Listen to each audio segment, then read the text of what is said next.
एनसीईआरटीच्या पुस्तकातून मुघलांचा इतिहास हद्दपार, 7वीच्या एनसीईआरटीच्या पुस्तकातील संदर्भ हटवले. महाकुंभ मेक इन इंडिया या उपक्रमाचा नवीन अभ्यासक्रमात समावेश. पाकिस्तानी नागरिकांना भारत सोडण्यासाठी मुदत संपली. अखेरच्या दिवशी अटारी सीमेवर पाकिस्तानींची गर्दी. काल 237 पाकिस्तानी नागरिकांना परत पाठवलं. बेस्ट बसच्या भाड्यात वाढ होणार. भाडेवाढीला मुंबई महापालिकेची मंजुरी. मुंबईकरांना बेस्टच्या प्रवासासाठी दुप्पट पैसे मोजावे लागणार. पुण्यातील भोर इथला ऐतिहासिक रोहिडा किल्ला राज्य संरक्षित स्मारक म्हणून घोषित.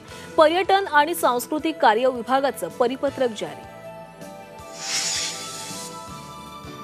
पुण्यातील पाबे घाट रस्ता वाहतुकीसाठी बंद. घाट 4 मे पर्यंत वाहतुकीसाठी बंद राहणार.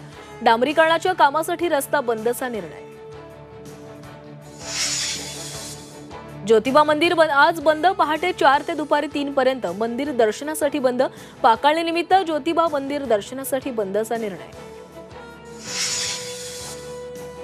वाढत्या उन्हाच्या तडाख्यामुळे नाशिककर हैराण. नाशिकचं तापमान 39.8 अंशांवर. गेल्या 2 दिवसांपासून तापमानात मोठी वाढ. पुण्यातील बोबदेव घाट सामूहिक बलात्कार प्रकरणातल्या आरोपीची डीएनए तपासणी होणार. आरोपी फरार असताना कोणी आश्रय दिला याचीही चौकशी होणार.